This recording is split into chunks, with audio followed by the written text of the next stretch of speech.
आज की इस घटना में जानेंगे कि एक व्यक्ति किस हद तक गिर सकता है, वो अपने मकसद पूरा करने के लिए कितनी सारी हदें पार कर सकता है, वो अपने आप को सही साबित करने के लिए किस हद तक जा सकता है और अपने आप को सही दिखाने के लिए वो कैसे मासूमियत का मुखौटा पहन सकता है। आज की घटना में भी कुछ ऐसा ही होता है, जहाँ पर एक पत्नी जो होती है एक ऐसा मुखौटा पहन कर रखती है कि शायद एक बात ना पता चलती, एक मैसेज ना दिखता तो किसी को भी ये भी नहीं पता चलता कि हाँ उसकी ही पत्नी ने ये सब कुछ किया है। और यहाँ पर पत्नी ही नहीं, उसका जो प्रेमी, सॉरी पहले प्रेमी कहना गलत होगा, यानी कि उसका देवर, जो उसका रिश्ते में लगने वाला देवर होता है, यानी कि उसकी भाभी जो होती है, माँ सम्मान होती है, इन दोनों के बीच एक ऐसा रिश्ता जन्म दे रहा था जो उसके पति को भनक ही नहीं लगती है। आखिरकार क्या होता है इस घटना में, क्या नहीं होता है, उस घटना का खुलासा कितने भयानक तरीके से होता है, हम जानते हैं इस घटना के माध्यम से। चलिए तो बिना देरी के इस कहानी को शुरू करते हैं और जानते हैं कि यहाँ पर क्या होता है। नमस्कार, आदाब, सत श्री अकाल, हर हर महादेव। मेरा नाम रूपा है और आज की ये घटना राजधानी दिल्ली के उत्तम नगर की है, यानी कि यहीं पर एक जगह लगती है ओम विहार, ओम विहार फेस 1। यहीं पर रहने वाला एक व्यक्ति जिसका नाम करण देव होता है।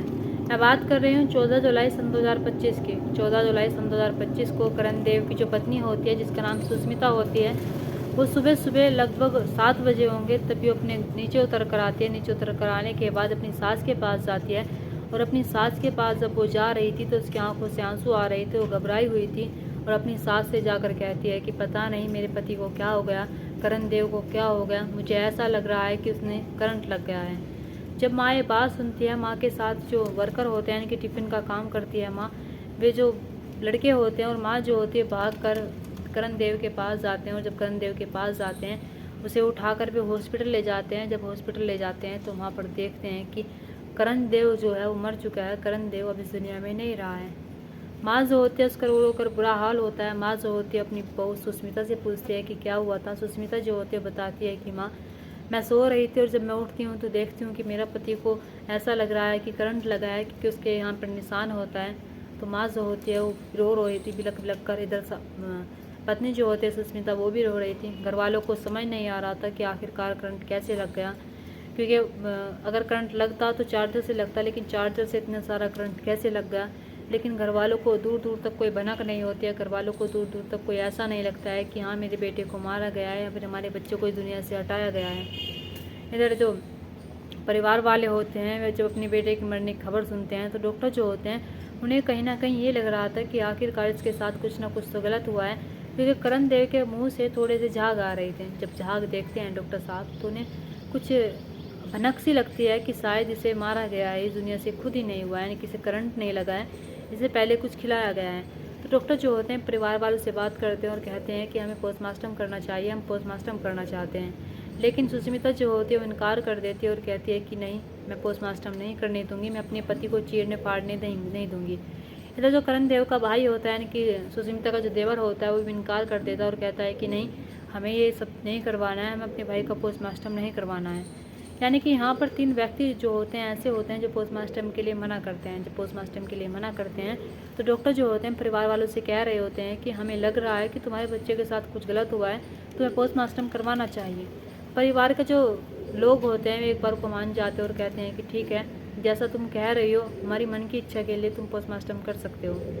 इधर पोस्टमार्टम होकर बॉडी जो होती है परिवार वालों को देती जाती है। पोस्टमार्टम की रिपोर्ट को वक्त लगता है आने में, और जब परिवार को बॉडी दे दी जाती है तो परिवार के जो लोग होते हैं उसका अंतिम संस्कार कर आते हैं। अंतिम संस्कार करने के बाद जैसे वहाँ से आकर जो परिवार के सदस्य होते हैं वे नहाने के लिए जाते हैं, नहाते हैं, तभी इसका जो करण देव का एक और भाई होता है जिसका नाम कुणाल होता है। कुणाल जो होता है वो अपने भाई यानी कि चचेरा भाई जो होता है जिसका नाम राहुल देव होता है, राहुल देव का फ़ोन लेता है और कहता है कि पता नहीं मुझे कॉल करनी है, जल्दी अपना फ़ोन दो। तो राहुल जो होता है उसे अपना फ़ोन दे देता है। फ़ोन देने के बाद जैसे उसमें कॉल करता है, कॉल करने के बाद ना जाने क्यों उसके सामने एक इंस्टाग्राम खुल जाता है। जब इंस्टाग्राम खुल जाता है कुणाल के सामने तो कुणाल जो होता है इंस्टाग्राम में जब एक मैसेज देखता है तो उस मैसेज को देखकर वहीं पर बैठ जाता है, सोचने लगता है कि आखिरकार मेरी भाभी ऐसा कैसे कर सकती है। यानी कि उस मैसेज में कुछ ऐसा लिखा हुआ था कि कुणाल जो होता है वो अपनी जगह पर से उठ ही नहीं पाता है, उसकी आंखों से सिर्फ आंसू आ रहे थे, वो रो रहा था और जब चीख चीख कर रो रहा था तो परिवार के जो लोग होते हैं वे सोच रहे थे कि शायद इसके भाई का जाने का सब बहुत दुख हो रहा है और शायद ये अपने आप को भी चुप नहीं कर रहा है। लेकिन घर के जो लोग होते हैं वे समझाते हैं और कहते हैं कि बेटा अगर तुम ही ऐसे बिखर जाओगे तो घर वालों को कौन संभालेगा। लेकिन कुणाल के हाथ में जो फ़ोन होता है, उस फ़ोन में जब वो देख कर रोए रोए जा रहा था तो परिवार के लोग जो होते हैं वे सोचने लगते हैं कि आखिर ऐसा क्या है इस फ़ोन में जो रोए रोए जा रहा है। तो कुणाल जो होता है वो कहता है कि मैं सोच नहीं सकता हूँ, मैं दूर दूर तक ये सब कुछ नहीं सोच सकता हूँ, और मैं कैसे बताऊँ कि मेरी भाभी ने ही मेरे भैया को मार डाला, मेरी भाभी ने ही मेरे भैया के साथ ऐसा कर दिया। जब ये बात घर वाले सुनते हैं, परिवार वाले सुनते हैं, सुष्मिता सुनती है, सुष्मिता का जो देवर होता है राहुल सुनता है, तो राहुल पहले तो उसके हाथ में से अपना फ़ोन छीनता है। फ़ोन छीनने के बाद कहता है कि तुम कैसी बातें कर रहे हो। इधर जो ये सुष्मिता होती है वो कहती है कि तुम मुझ पर इल्ज़ाम लगा रही हो, तुम मुझ पर कैसे इल्ज़ाम लगा सकते हो। तो कुणाल जो होता है वो कहता है कि मैं सब कुछ सच कह रहा हूँ, और अगर यकीन ना हो तो उसके फ़ोन में जो चैट है वो पढ़ लो, आपको यकीन हो जाएगा कि हाँ इसने ही मेरे भाई के साथ ऐसा किया है, और हमने तुम्हारे साथ कब ऐसा किया है, और हमने तुम्हारे साथ कब कब भेदभाव किया है, और हमने कब तुम्हें प्यार नहीं दिया है। यानी कि आज से 13 साल पहले सुष्मिता की जो शादी होती है वो करण देव से होती है। करण देव से उसकी शादी होती है, तो ये दोनों जो होते हैं एक दूसरे के साथ बेहद खुश रहते हैं, और इन दोनों की लव मैरिज होती है। यानी कि आज से 15 साल पहले ये दोनों जो होते हैं कंपनी में मिले हुए थे, यानी कि कंपनी में इस कदर मिले हुए थे कि जैसे कंपनी में काम करते वक्त इनकी मुलाकात होती है, मुलाकात से इन्हें प्यार हो जाता है, प्यार हो जाने के बाद इन दोनों के घर वाले मान जाते हैं। यानी कि आज से 13 साल पहले जब इसकी शादी होकर आती है तो आराम से अपने परिवार के साथ रह रही थी, और ऐसा कुछ भी नहीं था कि करणदेव जो होता है इसे बहुत खुश रखता था।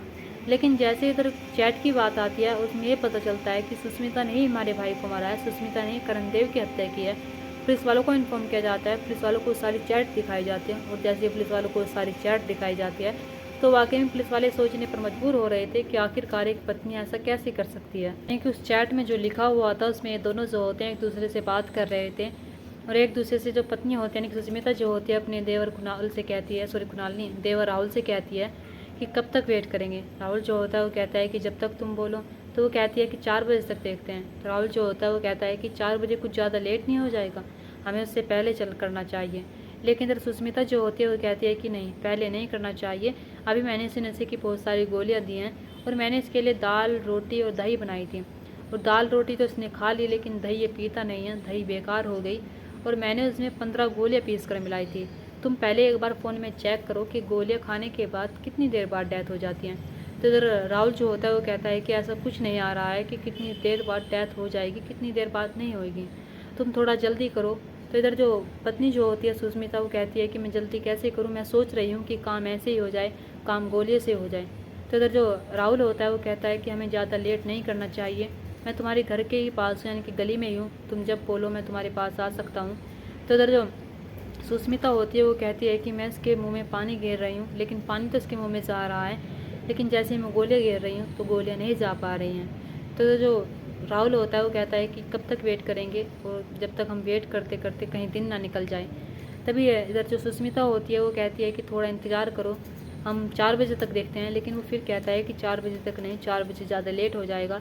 तो राहुल जो होता है वो कहता है कि ठीक है 3 बजे आ जाऊँगा, 3 बजे देखते हैं।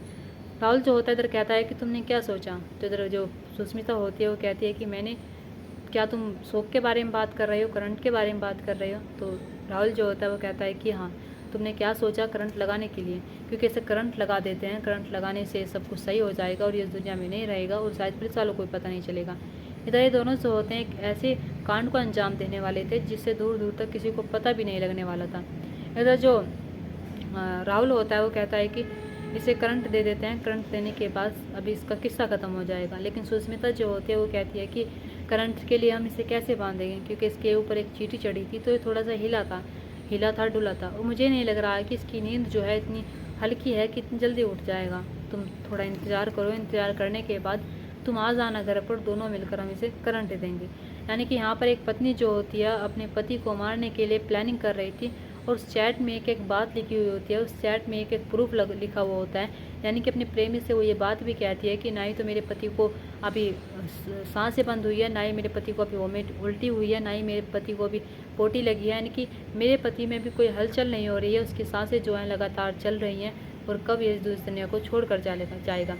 इधर जो राहुल होता है वो कहता है कि देखते हैं, लेकिन आज इसका किस्सा ख़त्म करके रहेंगे। यहाँ पर एक चचेरा भाई जिसका नाम राहुल होता है और जो अपनी भाभी के साथ मिलकर अपने भाई को मारने वाला था। आखिरकार इन दोनों का मिलन कैसे होता है ये जानते हैं हम फिर से, यानी कि आज से कुछ साल पहले चलते हैं। आज से कुछ साल पहले जब इसकी करण देव की और सुष्मिता की शादी होती है, शादी होने के बाद ये दोनों जब एक दूसरे के साथ रहते हैं, साथ रहते हुए एक दूसरे को इतना टाइम नहीं दे पा रहे थे, परिवार में रह रहे थे। करण देव के परिवार में जो रहते हैं, उसके भाई रहता है कुणाल, उसकी बहन रहती है नैन्सी, उसके माँ बाप रहते हैं, और जब माँ बाप भाई बहन ये सब रहते हैं तो कहीं ना कहीं माँ बाप और भाई बहन को लगता है कि ये एक दूसरे को ज़्यादा टाइम नहीं दे पा रहे हैं, तो माँ बाप भाई बहन जो होते हैं उसे एक फ्लैट दिलाते हैं, यानी कि जो उनकी ही गली में होता है, और उस फ्लैट में उन दोनों के रहने के लिए कह देते हैं। इधर जो सुष्मिता होती है, इसकी 6 साल का बेटा भी हो जाता है। सोचने लगती है कि मैं घर में पड़ी पड़ी बोर हो जाती हूँ, तो क्यों ना मैं ट्रैवल एजेंसी ज्वाइन कर लूँ। इधर इसका पति जो होता है करण देव, वो जॉब जाया करता था, उसकी जो नाइट ड्यूटी हुआ करती थी, यानी कि वो रात में जाया करता और दिन में आया करता। तो जो पत्नी सुष्मिता होती है वो दिन में जाती है और रात में आती, यानी कि उसका जो काम होता है वो ट्रैवल एजेंसी का होता है। इधर ऐसे ही जब वो छोड़ने की बात आती, यानी कि वो मेट्रो तक जाने की बात आती, तो राहुल को अपने साथ ले जाती थी। जब राहुल को अपने साथ ले जाती तो राहुल से उसकी मुलाकात हो जाती है। ये दोनों कहीं ना कहीं एक दूसरे से बातें करने लगते हैं, एक दूसरे से दोस्ती करने लगते हैं, एक दूसरे के साथ बाहर घूमने लगते हैं, और इन दोनों को एक दूसरे से प्यार हो जाता है। यानी कि राहुल को इससे प्यार हो जाता है और सुष्मिता को भी इससे प्यार हो जाता है। यानी कि सुष्मिता को एक बार फिर से प्यार होता है। सुष्मिता जो पहले से ही प्यार कर चुकी थी, प्यार करके शादी करके आती है, तो उसे एक बार फिर से प्यार हो जाता है। और जब एक बार फिर से प्यार हो जाता है तो ये दोनों जो होते हैं एक दूसरे के साथ जीने मरने की कसम खा लेते हैं, एक दूसरे के साथ रहने की कसम खा लेते हैं, और कहते हैं कि हम एक दूसरे के साथ रहेंगे और एक दूसरे के साथ ही मरेंगे, एक दूसरे के साथ ही जाएंगे। तो राहुल जो होता है वो एक बार ये भी नहीं सोचता है कि करण देव के साथ ऐसा करने से पहले मुझे 1000 बार सोच लेना चाहिए कि करण देव मेरा भाई है। लेकिन राहुल जो होता है वो सुष्मिता के प्यार में इतना अंधा हो जाता है कि वो राहुल के साथ ये सब कुछ कर देता है। यानी कि इन दोनों को एक दूसरे से शादी करनी थी।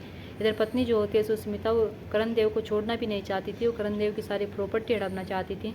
वो सोच रही थी कि अगर करण देव इस रास्ते से हट जाएगा तो मेरी शादी राहुल से करा दी जाएगी, और जब मेरी शादी राहुल से हो जाएगी तो करण देव की जो प्रॉपर्टी है वो मेरे नाम आ जाएगी और मैं राहुल के साथ आराम से खुश रहूँगी। इसलिए ये सोच कर ये इस अंजाम को करते हैं। दोस्तों, यहाँ पर जो करण देव होता है अपनी पत्नी से बहुत प्यार करता था, अपनी पत्नी से इतना प्यार करता था कि वो उसके लिए हर कुछ ला कर रख दिया करता था। लेकिन इधर राहुल जो होता है उसे नहीं पता था कि अपनी भाभी के साथ मिलकर ये सब कुछ कैसे कर रहा है। इधर जो पत्नी होती है यानी कि सुष्मिता होती है, उसने ये सब कुछ कबूला है अपने परिवार वालों के सामने कि हाँ उसने ही करण देव को मारा है और राहुल के साथ मिलकर ये सब कुछ किया है, क्योंकि वो राहुल से शादी करना चाहती थी और अभी भी इस बात को कहती है कि वो राहुल से शादी करेगी। इधर पुलिस वाले जो होते हैं इस केस की इन्वेस्टिगेशन कर रहे हैं, इस केस की इन्वेस्टिगेशन इस तह तक जा रहे हैं और ये जानने की कोशिश कर रहे हैं कि एक वजह यही थी कि इसे राहुल के साथ रहना था या फिर प्रॉपर्टी हड़पनी थी। इधर जो सुष्मिता होती है वो ये भी इल्ज़ाम लगाती है कि करण देव जो होता है उस पर डोमेस्टिक वायलेंस का इल्ज़ाम लगाती है कि उसे मारता था, पीटता था, इसलिए उसने उसके साथ ये सब कुछ किया। लेकिन वहाँ के आस पड़ोस के जो लोग होते हैं वे ऐसा कुछ नहीं कहते हैं कि उसके साथ मार पिटाई करता था। वे लोग जो होते हैं वे कहते हैं करण देव जो होता है उसे बहुत खुश रखता था, करण देव जो होता है उसे लेकर अलग भी रहता था। करण देव जो होता था नाइट में ड्यूटी जाता और दिन में सोता था। लेकिन यहाँ पर पत्नी जो होती है जब से ट्रैवल एजेंसी ज्वाइन करती है 2 साल पहले, तब इसकी मुलाकात जो होती है राहुल से होने लगती है, और जब राहुल से इसकी मुलाकात होने लगती है तो ये दोनों जो होते हैं एक दूसरे के साथ सारे संबंध बनाने लगते हैं, एक दूसरे के साथ अपनी ज़रूरतों को पूरा करने लगते हैं और एक दूसरे से प्यार भरी बातें करने लगते हैं। यानी कि यहाँ पर परिवार वालों को दूर दूर तक कोई शक नहीं होता है कि उसके देवर का और उसकी भाभी का कोई चक्कर चल रहा है। यानी कि ना ही करण देव को शक होता है कि राहुल का और उसका सुष्मिता का कोई चक्कर चल रहा है। यानी कि कुणाल को जब ये सारी मैसेज देखता है तो उसे बहुत यकीन नहीं हो रहा था कि मेरी भाभी मेरे भाई के साथ ऐसा कैसे कर सकती है। इधर राहुल जो उसका चचेरा ही भाई सही, लेकिन रिश्ते में तो भाई लगता था, और इधर जो सुष्मिता होती है उसका भी रिश्ते में देवर लगता था। लेकिन ये दोनों जो होते हैं एक दूसरे के बारे में कुछ नहीं सोचते हैं। और यहाँ पर किसकी गलती होती है? यहाँ पर सुष्मिता, जिसने अपने परिवार को धोखा तो दिया, उसने अपने पति को मारने के बाद अपने बेटे के बारे में भी नहीं सोचा। यानी कि उसने खुद अपनी ज़िंदगी बर्बाद कर ली, अपने बेटे की ज़िंदगी बर्बाद कर ली, अपने पति को मार दिया, और जो उसका प्रेमी था यानी कि उसका देवर था राहुल, वो भी इसकी भी ज़िंदगी बर्बाद हो गई। यहाँ पर 4 लोगों की ज़िंदगी बर्बाद हो गई और 3 घर बर्बाद हो गए। और यहाँ पर यह भी कहा जा रहा है कि पोस्टमास्टर मना करने के लिए राहुल के जो पिता होते हैं वे भी इनकार कर रहे थे। यानी कि राहुल के पिता और राहुल और सुष्मिता ये तीनों जो होते हैं पोस्टमास्टर के लिए मना कर रहे थे और कह रहे थे कि नहीं, पोस्टमास्टर्म नहीं होना चाहिए। परिवार वालों को जब भी समझना जानना चाहिए था, लेकिन जब चैट सामने दिखती है तो तब जाकर वे कहीं समझते हैं कि ये क्यों ना कर रहे थे। दोस्तों, यहाँ पर किसकी गलती होती है, कमेंट बॉक्स में कमेंट करके ज़रूर बताइएगा। दोस्तों, इस कहानी और घटना को सुनाने का मकसद मेरा आपका दिल दुखाना नहीं था, आपको परेशान करना नहीं था, आपको घटना के बारे में बताना था, आपको सचेत करना था। आप अपने परिवार के साथ खुश रहिए। नमस्कार।